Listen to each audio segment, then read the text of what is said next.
Ladies and gentlemen, you know, I always like to take this opportunity to talk about myself. The man of the hour. and let me tell you something, Daddy. When you're the man, you make history every time you step foot in this ring. And that's the bottom line of the Wrestling Podcast. Ladies and gentlemen, welcome to episode 88 of the Sweet Wrestling Podcast. I'm back again, ladies and gentlemen. Wasn't here last week, but I'm here this week. We got a lot to talk about. AEW NXT Night 4. Gonna hop into all of it. Gonna talk about a little bit of NWA Power, some Impact, and more. I'm about to hop right on into this thing. linktr.ee/2sweetpod. That's where you can find all my listings for this podcast. So, ladies and gentlemen, I'm not going to waste any time. I'm going to hop right on into it. Best thing, funniest thing of the week. Best thing of the week, Bound for Glory Impact. We're going to hop into Brian Cage and Sami Callihan later on in the podcast. But overall, it was a phenomenal pay-per-view. I think the match of the night was the X Division Championship match. I really thought Tessa Blanchard was going to win it, but Ace Austin picks up the victory there. This was a phenomenal pay-per-view. I had an enjoyable time watching it. Definitely a great time to spend on my Sunday night. Funniest thing of the week, Ric freaking Flair. Like, what? We gotta stop giving Ric Flair a live mic, man. Like, crazy Ric Flair is in the ring. That hyping this Flair Hogan thing at Crown Jewel. It's Team Flair versus Team Hogan, and Flair is just stumbling over himself. He's introducing Drew McIntyre, a guy that kisses all the girls. I'm like, what is Ric Flair doing out here? And then they just made it worse. They interviewed him again during the match, and like, just crazy Ric Flair spilling over. To which it was funny. It was funny on Monday night. So we're gonna hop into number one spot, looking at some of the number one things in wrestling. Gonna get right on into this thing. Number one match of the week last night, and I'm gonna get into this. That North American title triple threat match on NXT was just phenomenal. I loved every bit of it. Spots galore in that match. It was tremendous. The number one match of the week. Number one hype of the week, AEW. Man, I was watching NBA, and AEW got a lot of hype on the NBA telecasting, NBA broadcasting, on the games, the commercials. Every quarter, it seems like something was going on for AEW. NBA and TNT hyped them up very well. Great job there. Number one botch of the week, we had Sin Cara versus Andrade, and Zelina Vega obviously interferes, and she does a Hurricane Rana off the apron to Sakara, and obviously the referee is looking, and he does not call for a disqualification, and I'm like, come on, referee.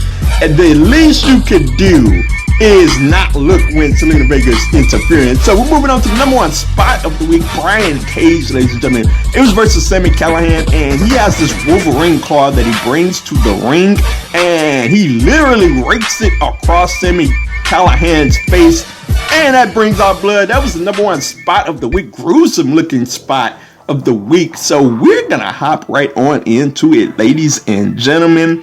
First, we're gonna start with AEW versus NXT, and I mean, another awesome night of wrestling, and like, it's just enjoyable from the top to the bottom. And we gotta do something a little bit different here. We're gonna start from the main events and work our way back to the bottom of the card. So in the main event, well, I'll tell you what. You know what? I'm gonna scratch that. We're gonna keep it going how we normally do it for this. We're gonna start at the top. So excuse that, but Private Party versus the Lucha Bros. That was going head up with Rhea versus Bianca Belair. And man, I gotta say that I absolutely love how AEW started their show. Like, they cut the entrance, they cut all the pyro, and they just started right with the Private Party and Lucha Bros in the ring with the introductions, and that caught my attention right from the start. That was a good idea on their part, because NXT started the traditional way. You know, you have the open, and you have Morrow, bring us into the show. And Private Party and Lucha Bros had my attention right off top. I'm going to give that one to AEW because that one had my attention. It was the better matchup, even though Rhea and Bianca Belair put on a heck of a match that I was interested in. Rhea Ripley picks up the victory as Io Shirai tried to interfere, but Candice LeRae came down, and we probably have something going on with Candice LeRae and Io Shirai. I'm very interested in seeing how that goes. Rhea Ripley goes on to pick up the victory over Bianca Belair. That was a phenomenal match. Private Party versus the Lucha Bros is an excellent match as well. I was really hoping that they would go with the Private Party, but you know, I understand it. It's the Lucha Brothers. I don't have a problem with it whatsoever. Just an awesome match that took place there. AEW gets the dub in that round. Moving on, SCU versus Dark Order. And I gotta say that, man, I'm just not feeling Dark Order. I'm about to get into it. This went head up with, at the time, an NXT commercial break was going on. But it went head up with Riddle versus Cameron Grimes. And I gotta say that Matt Riddle versus Cameron Grimes was an awesome matchup. SCU versus Dark Order was a really good matchup. We had the Inner Circle coming out. I really thought that the Inner Circle coming out during the match really took away from the match because the crowd is obviously going to turn to them, and it took so much attention away from the match. I didn't like that, but SCU and Dark Order, they picked it up, and it was an awesome match. But Riddle and Grimes had a banger, man. I enjoyed every bit of that. And I'm going to have to get a dub to NXT on this one because I really enjoyed that Riddle and Cameron Grimes match. We had the post-match with Cameron Grimes and Tyler Bate. You know, I'm interested to see how that goes down. And, you know, I'm pretty much interested in a lot of things that NXT does, but this one was well done. Riddle picks up the victory. He obviously keeps his momentum going. SCU picks up the victory. They move on in the tag team tournament. And I thought that was an awesome match, but I thought Riddle and Grimes really outshined them on that one. Moving on, next we had Omega and Janela. Kenny Omega versus Joey Janela. And that went head up pretty much with the end of the Riddle and Grimes match. We kind of had an overlapping segment here. It went head up with the end of Riddle and Grimes, but for the most part, it went head up with the three-way match, Breezango and Swerve Scott versus the Forgotten Sons. And I gotta say that Omega and Janela just had my attention from the start, and they were the better matchup here. The dub goes to AEW from that standpoint. And those guys have excellent chemistry. Obviously, they had a fantastic match on AEW Dark, and they just kept this thing going. Kenny Omega rightfully picks up the victory with the one-winged angel, and it was a phenomenal matchup. And Swerve and the Forgotten Sons, that one was pretty good as well, Breezango. And just at the end of the day, I just gotta give it to Omega versus Joey Janela there. Moving on, we had Cody and Jericho going back and forth. We had a promo, we had a brawl, and that was going head up with the three-way match as well. Breezango, Swerve versus the Forgotten Sons. But here's the deal, man. Like I said, I posted this on Twitter. I learned a long time ago that greats with mics are greater than any great match that's going on. And when it comes to a war, Monday Night Wars, the Wednesday Night Wars, when you see Chris Jericho out there, look, you gotta stop. When you saw Steve Austin out there, you gotta stop. On Monday Night Wars, we seen Steve Austin coming out with a mic. We seen the NWO coming out with a mic. You had to stop and watch. And this was the moment where I had to stop and watch. You know, you had Cody in the ring going with Tony Schiavone, and we had the Inner Circle out there with the bull horns or whatever they had, air horns, and it was pretty funny. And Jericho got under Cody's skin. Cody came out, and we had ourselves a breakdown brawl. You know, Cody went all Goldberg on the door and punched it in and got the Inner Circle out. Had MJF DDP. We had a DDP appearance, and it was on, man. So, like, I enjoyed that brawl. I posted it to Twitter, and, like, they got a big response. We had a bunch of jokes going back and forth. So, my phone was buzzing all night after posting that brawl on Twitter. Everybody seemed to enjoy it. And that went head up with the, like I said, Breezango and Swerve and Forgotten Sons matchup as well. I got to give that to AEW because that brawl was just so entertaining, man. It felt like an old school brawl that you would see back in the 90s, and I enjoyed it very, very much. Next up, we have the Best Friends and the Bucks versus Gallagher and Angel Garza. You know what? I have to give this one to AEW as well. Angel Garza picked up the victory over Gallagher in what was an entertaining matchup. It set up a cruiserweight feud with Leo Rush. He was on commentary, so I very much appreciate that. But the Best Friends and Bucks, like AEW was on such a roll at this moment. They were coming off of the brawl with the Inner Circle and Cody and Dustin Rhodes and the crew. And it rolled right into the Best Friends and the Bucks, to which their entrance is just electric, man. I love it. And at that moment, I was like, oh man, the Best Friends and the Bucks, I'm here for that. And what they had was a very entertaining match, lively crowd, and I loved every bit of it. Definitely AEW gets the dub there. So moving on, we have the ladies showcasing on AEW and NXT.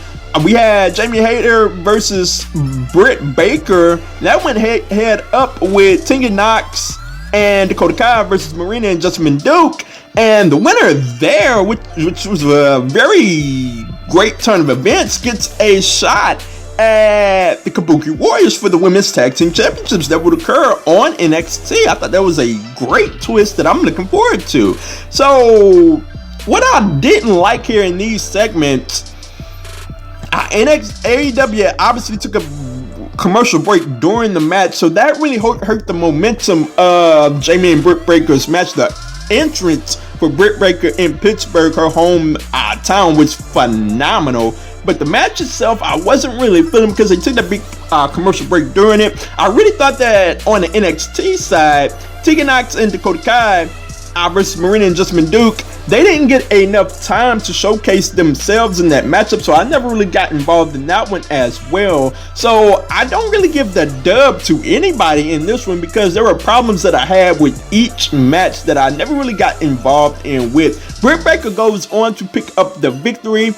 Tegan Knox and Dakota Kai goes on to pick up the victory. They will face off with the Kabuki Warriors. They had a promo after the match, so I am very much here for that tag team matchup to see how that is gonna go down. So I'm excited. I cannot wait. So moving on, we had the main event, but right before the main event, we had the weirdest segment. Brandy Rhodes attacks Jamie Hayter, and I'm like, okay, like where is that going? You know, I'll stick around and see how it plays out, but it was a weird segment. So moving on to the main event, we got here so quick because, man, like Wednesdays fly by. You know, there'll be times when I look up at the clock and it's 8:40 and I'm like, man, where did the time go? We only have 20 minutes left. And last night was one of those nights, and we had the North American Championship on the line in a three-way matchup, an excellent three-way matchup, man, that I enjoyed very much. I'm definitely giving the nod to NXT here. We had Roderick Strong versus Keith Lee versus Dominik Dijakovic. And man, what an awesome matchup it was. On the other side, we had Jon Moxley versus Pac. And that was an awesome matchup as well. From the AEW side, it went to a draw, and a lot of people didn't like that, but I'm an old school wrestling fan at heart. I'm used to the time limit draw. Like, there were plenty of matches that went to time limit draws back in the day, so I don't have a problem with it. I understand that, you know what, if the live crowd had a problem with it, I understand that it was the main event, so maybe the live crowd didn't want to see the show end that way, so I understand it from that standpoint. But here's what I like about it. It kept both guys looking strong. Neither guy could afford to take the loss as we're building to AEW Full Gear. So I enjoyed that neither of them took a clean loss here. I do enjoy the time limit draw. I don't have a problem with it whatsoever. It was a phenomenal matchup, but NXT won the main event. And it was a phenomenal three-way matchup, spots galore. We had Keith Lee doing a tope over the top rope, and that big man can fly, man. Like, it is just amazing what these big guys can do in wrestling in today's wrestling. Like, big guys just did not do these things back when I was a kid. It's just amazing. And this was an amazing matchup. Roderick Strong picks up the victory here. And this wasn't even the most amazing thing of the night. Post-match, we have the Undisputed Era putting the beat down on Keith Lee. Why y'all gotta attack the brother? I'm just saying. Like, y'all couldn't attack the Dijakovic? But that's beside the point. They put the beat down on Keith Lee. So Ciampa comes out, Johnny Gargano comes out, and I posted to Twitter, is Finn Balor gonna come out too? And sure enough, Finn Balor comes out, and I'm like, okay, we're setting up a War Games match, and out of nowhere, we get the Pele kick from Finn Balor to Johnny Gargano, and it is a full-blown heel turn from Finn Balor. And man, I gotta say, I didn't see that one coming.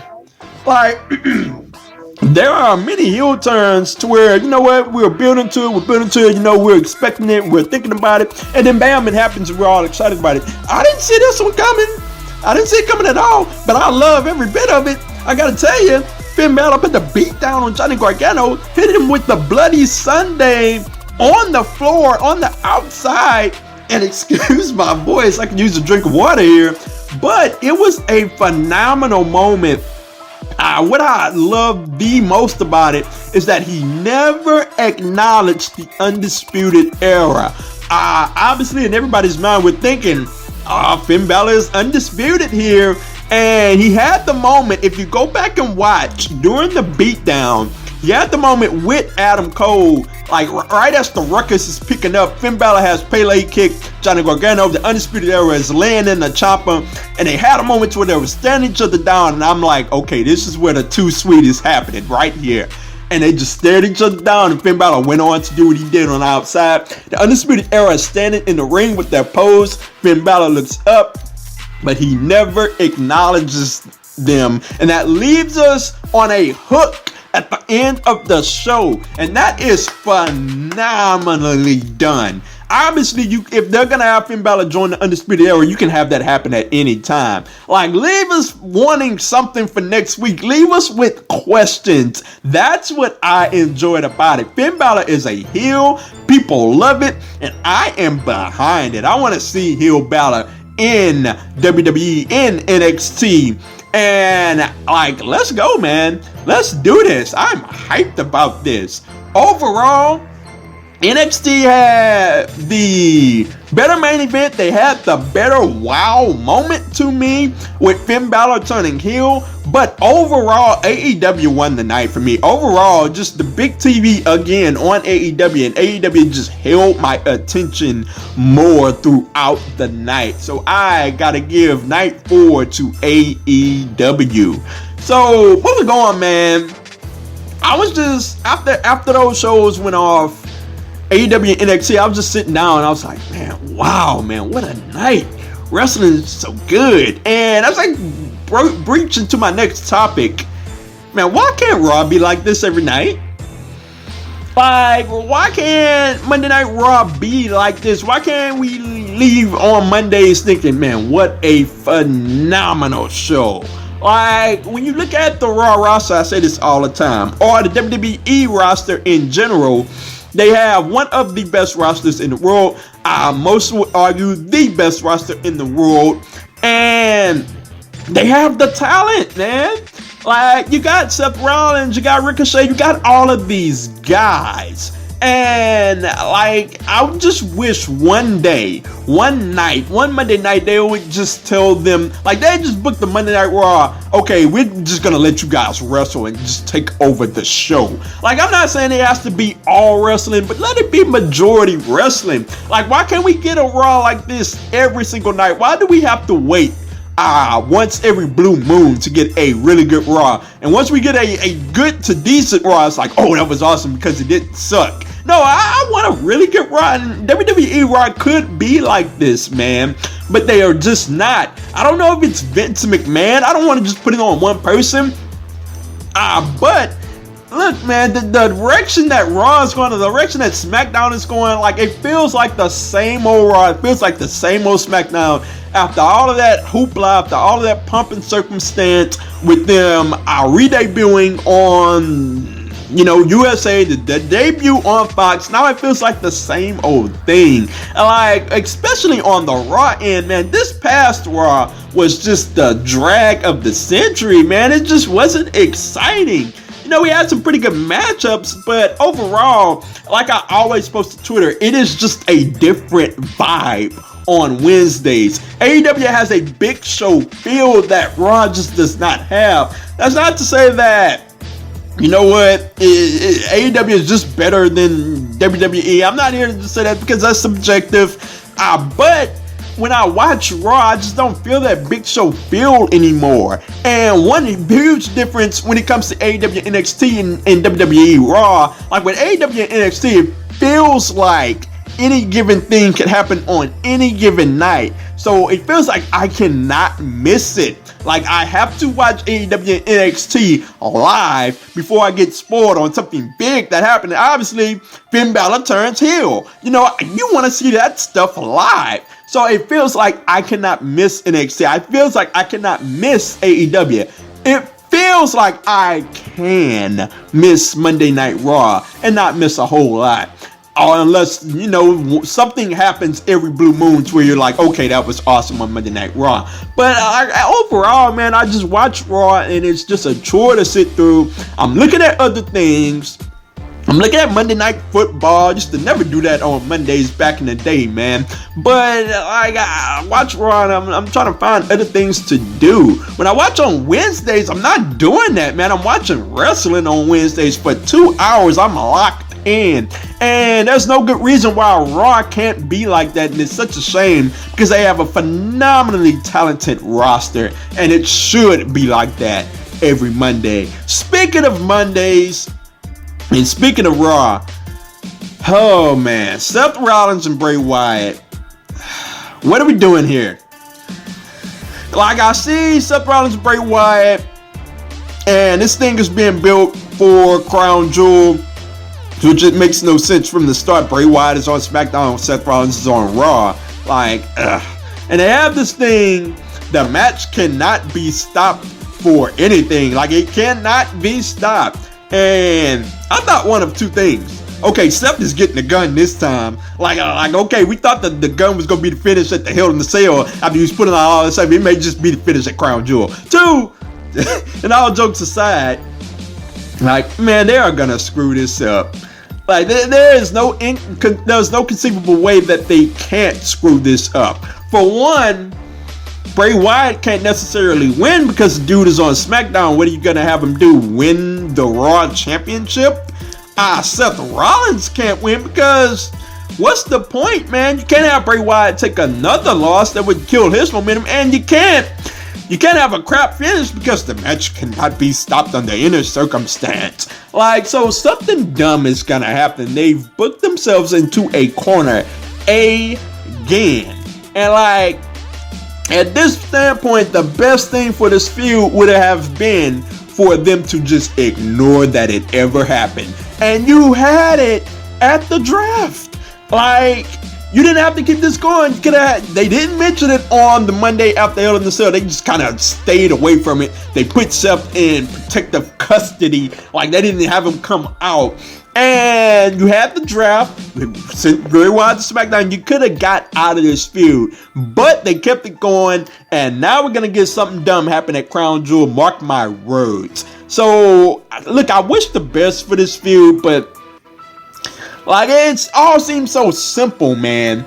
And the simple thing was to just have Bray Wyatt win, and they didn't. And now both guys are looking bad because Seth is coming across like a heel, and the fans want to cheer Bray Wyatt.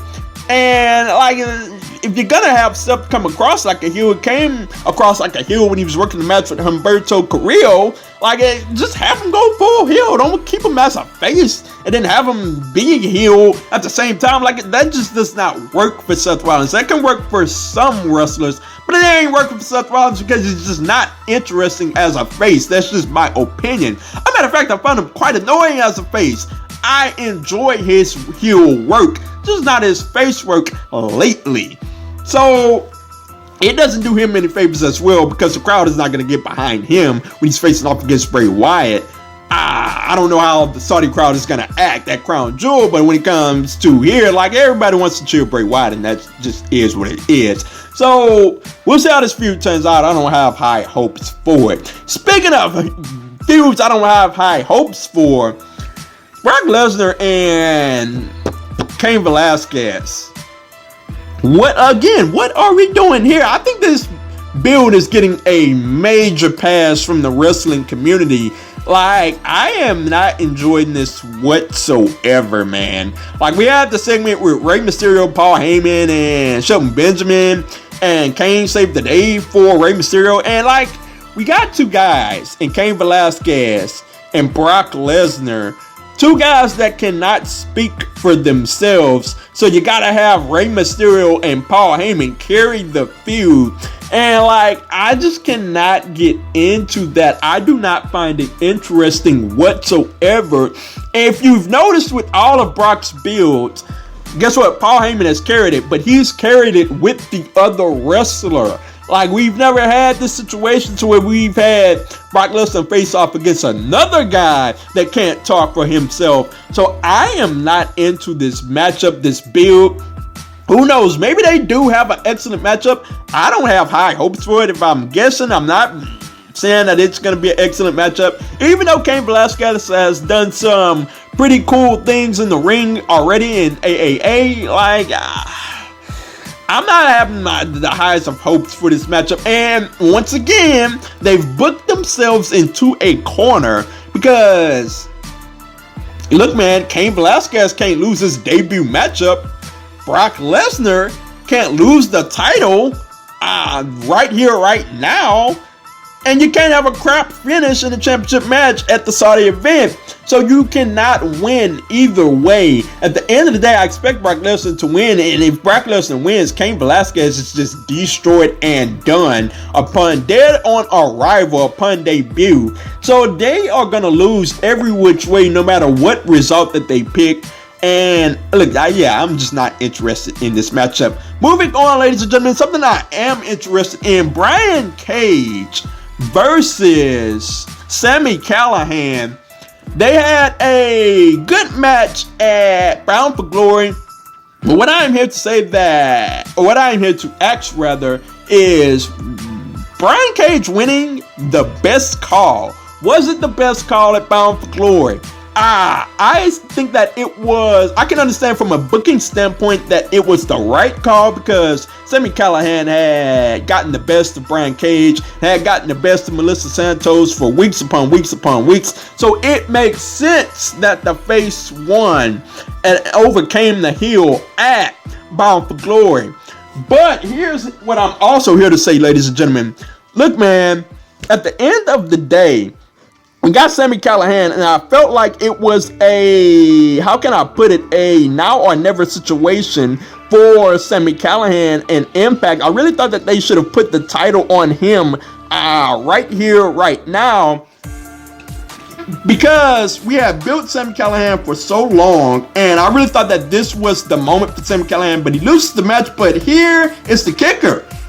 We have this coming Tuesday a rematch with Brian Cage and Sami Callihan. And I'm here to say that, look, Brian Cage was not the right call, or was not the best call at Bound for Glory. But I say, go on ahead and put the title on Sami Callihan on this rematch on Access TV. You guys should definitely check it out. If you haven't been into Impact, now is a good time. They're going to debut on Access TV this Tuesday.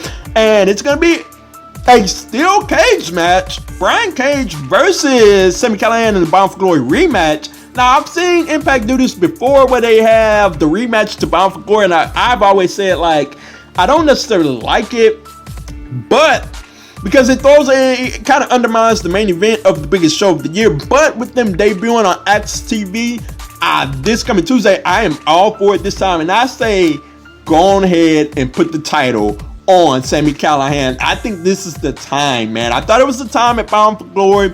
Now I'm here on AXS TV this coming Tuesday. I say, do the job for Sami Callihan, and we can keep this feud going. I don't have a problem with it whatsoever. We'll see how it all turns out. So moving on, ladies and gentlemen, we are going to move on into NWA Power, man. They have been doing an excellent job, and like, I have enjoyed this old school feel, this old school show, and like, it keeps me invested because it's just an hour. It's on YouTube, right there on YouTube. It's so convenient.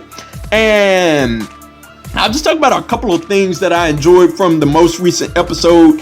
I enjoyed the fact that Eddie Kingston came out full of piss and vinegar, and like, I enjoyed the promo that he laid out on the Dawsons, and like, it was a hell of a promo.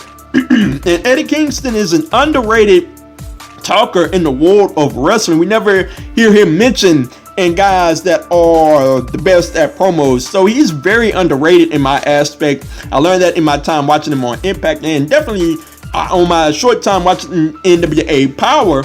He is a phenomenal talker, and I'm very much interested in this feud that is going on with him and Homicide and the Dawsons. The Dawsons would also go on to come out and lay out a promo. So I'm very interested to see what goes on here. They said that they would take on any challengers, but they wouldn't take on Homicide and Eddie Kingston. But obviously, we're building towards that. I want to see where it goes. I didn't know much about the Dawsons, but now that they're into it with Kingston and Homicide, I'm learning more things about them, and I'm very interested in those guys. And NWA is just doing a phenomenal job. What I also enjoyed, Aaron Stevens coming out and the crowd berating him with Captain Morgan chants. Like, I enjoy that as well. He's just starting out in NWA World, just appearing on NWA Power. I think it was either last week or a couple of weeks ago. So they're building him up. We'll see how it goes with him. And overall, my overall thoughts on the show was that I enjoyed it. I'm still really getting to know everybody. All of these wrestlers that are in NWA. I enjoy the women. I enjoy the fact that Thunder Rosa, man, like I'm a fan of hers, and I want to see how they gonna lay her out in NWA. Is she gonna be the next challenger for the championship? I'm very much interested to see how that goes. So I saw Marty Bell. I haven't seen Marty Bell since Impact, and she had a pretty decent match with Crystal Rose as well. So there are a lot of good things going with NWA. We had a pretty good main event as well. Eli Drake and Tim Storm versus the Dawsons. And look, man, I'm interested in the Dawsons. They got the victory there. And I'm interested in NWA overall, man. So this is going to be fun. I'm very much looking forward to see how it all turns out. So that is it, ladies and gentlemen, for this episode of the Too Sweet Podcast. One more thing before I go. I'm very interested to see what the ratings are going to look like this week. Some people say, as it pertains to AEW and NXT, some people are like, oh, we shouldn't worry about the ratings. And I say, heck with that. Like, they going head up. I want to see what the ratings are. They've dropped each week for both of them, but AEW has maintained steady. They've won each week. And there was a lot of competition going on, whether it was from the NBA or from baseball. A lot of competition going on from last night. So it'll be interesting to see what the ratings are heading out of week 4. So that is it for the Too Sweet Podcast. Ladies and gentlemen, you can always hit me up on Twitter at TooSweetPod or at OMG Corey B. I am out, and we'll see how this wrestling week turns out. I will be back next week.